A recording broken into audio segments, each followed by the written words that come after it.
ఇక Jubilee Hills by election పై Congress focus పెంచింది. జూబ్లీహిల్స్ సెగ్మెంట్ లో 3 విడతలుగా 4 రోజుల పాటు సీఎం రేవంత్ రెడ్డి ప్రచారం చేసే ఛాన్స్ ఉంది. ఇవాళ మూవీ ఇండస్ట్రీ 24 క్రాఫ్ట్స్ తో సాయంత్రం సమావేశం కానున్నారు రేవంత్. బైక్ ర్యాలీలు, కార్నర్ మీటింగ్స్ ఉంటాయని పార్టీ వర్గాలు భావిస్తున్నాయి. ఇప్పటికే మంత్రులను ప్రచార బరిలోకి దింపింది కాంగ్రెస్. ఇక దీనికి సంబంధించిన పూర్తి సమాచారం షరీఫ్ అందిస్తారు. షరీఫ్, కాంగ్రెస్ ప్రచారానికి సంబంధించిన డీటెయిల్స్ ఏంటి? ప్లీజ్ బై ఎలక్షన్లో ఎట్లనైనా గెలవాలని చెప్పి పార్టీ భావిస్తుంది. ప్రభుత్వం కూడా ఇదే దిశగా నేతలందరికీ దిశానిర్దేశం చేస్తున్నారు. సీఎం రేవంత్ రెడ్డి దఫల వారీగా సమావేశాలు కూడా ఏర్పాటు చేశారు. ఇన్ఛార్జ్లుగా బాధ్యతలు అప్పచెప్పారు. జూబ్లీహిల్స్ బై ఎలక్షన్ కోసం ప్రత్యేకంగా 3 మంత్రుల ప్యానెల్ని ఏర్పాటు చేశారు. వివేక్ వెంకటస్వామితో పాటు తుమ్మల నాగేశ్వరరావు, పొన్నం ప్రభాకర్, ఈ ముగ్గురే కాకుండా మొత్తం ముందుగా 23 మంది కార్పొరేషన్ చైర్మన్లకు అదనంగా ఆ మంత్రులకు అనుసంధానం చేశారు. అందులో మళ్ళీ షార్ట్ లిస్ట్ చేశారు. 18 మంది కార్పొరేషన్ చైర్మన్లు ఇన్ఛార్జ్గా కొనసాగుతున్నారు. గ్రౌండ్ జీరోలో ఎట్లా ఉంది, ఏ రకంగా ఓటర్లు ఏ వైపు ఉన్నారు అనేటువంటి అంశంపైన ప్రజలకు కావాల్సింది ఏంది, జూబ్లీహిల్స్ బై ఎలక్షన్కి సంబంధించినటువంటి వ్యవహారంలో గెలుపొందాలంటే ఏ అంశాలపైన రెక్టిఫై చేసుకోవాలనేటువంటి అంశాలపైన పూర్తి స్థాయిలో హోంవర్క్ చేసినటువంటి సిచ్యువేషన్ ఉంది. పూర్తి డీటెయిల్స్ని కూడా ఆయా కార్పొరేషన్ చైర్మన్లు అన్ని డివిజన్స్లో మొత్తం ఉన్నటువంటి జూబ్లీహిల్స్ నియోజకవర్గంలో ఉన్నటువంటి అన్ని డివిజన్స్లోకి వెళ్ళి పూర్తి స్థాయిలో సమస్యలను నోట్ చేసుకోవడం, ఆ తర్వాత వాటికి సంబంధించి పరిష్కార మార్గం ఏంటి అనేటువంటి అంశాలపైన మళ్ళీ మంత్రులతో సంబంధిత ఇన్ఛార్జ్ మంత్రులుగా 3 ఎవరైతే ఉన్నారో వాళ్లకు పూర్తి స్థాయిలో ఆ అంశాలను చేరవేయడము, ఆ తర్వాత ఏ రకంగా ఓట్లు పోలరైజ్ చేసుకోవాలనే అంశం పైన దిశానిర్దేశం చేయడం, ఇదంతా కూడా ఒక ఎక్సర్సైజ్గా చేస్తూ వస్తున్నారు. ఎప్పుడైతే షెడ్యూల్ ఖరారైందో అప్పటి నుంచే ఫోకస్ పెట్టింది కాంగ్రెస్ పార్టీ. ఎందుకంటే ఇప్పటికే కంటోన్మెంట్ బై ఎలక్షన్లో గెలుపొందాం. ఎందుకంటే దాదాపు 10 సంవత్సరాలుగా ఏ ఎన్నికైనా కూడా ప్రతిపక్షంలో వండుకుంటూనే కాంగ్రెస్ పార్టీ కొట్లాడుతూ వచ్చింది. ఇప్పుడు అధికార పక్షంలోకి వచ్చింది కాబట్టి, పవర్లో ఉంది కాబట్టి ఖచ్చితంగా గెలుపు అవకాశాలు ఎక్కువ వరకే ఉంటాయి, గెలుపు ప్రాబిలిటీస్ చాలా వరకే ఉంటాయి. కాబట్టి ఈ అవకాశాన్ని సద్వినియోగం చేసుకోవాలని చెప్పి భావిస్తోంది పార్టీ, భావిస్తోంది ప్రభుత్వం కూడా భావిస్తోంది. దీంట్లో భాగంగానే ప్రత్యేకంగా ఇన్ఛార్జ్ మంత్రులే కాకుండా క్యాబినెట్ మంత్రులందరినీ కూడా ప్రచార బరిలోకి దింపింది.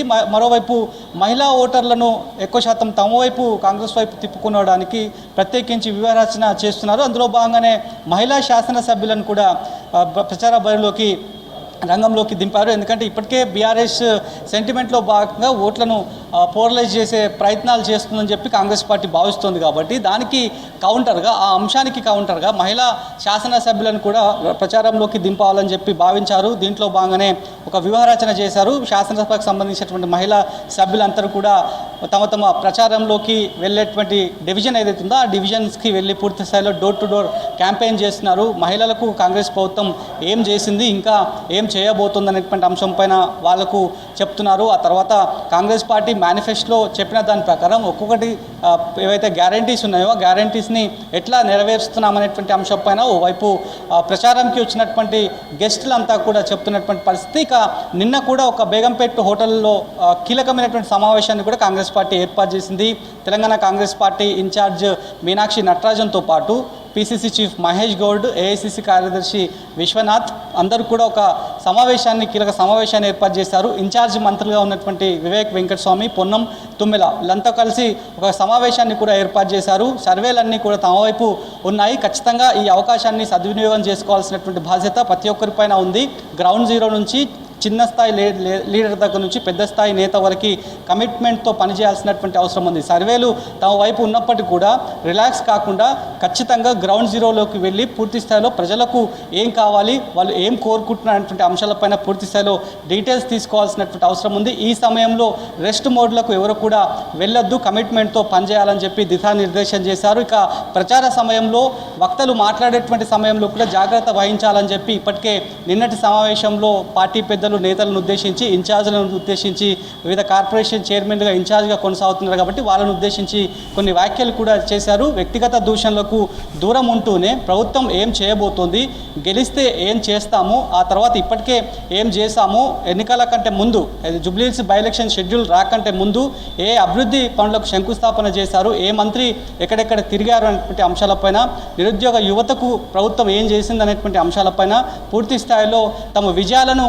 చెప్తూ చేస్తూనే ప్రచారంలోకి ముందుకు వెళ్ళాలి, ఎక్కడ కూడా వ్యక్తిగత దూషణలకు తావివ్వద్దు అనేటువంటి అంశాన్ని కీలక నేతలందరికీ కూడా దిశానిర్దేశం చేశారు. మరోవైపు ఇవాళ సాయంత్రం రేవంత్ రెడ్డి మూవీ ఇండస్ట్రీకి సంబంధించి జూబ్లీహిల్స్లో చాలామంది మూవీ ఇండస్ట్రీకి సంబంధించి వాళ్ళు ఉన్నారు కాబట్టి ఆ కార్మికులతో కీలక సమావేశాన్ని ఏర్పాటు చేయబోతున్నారు.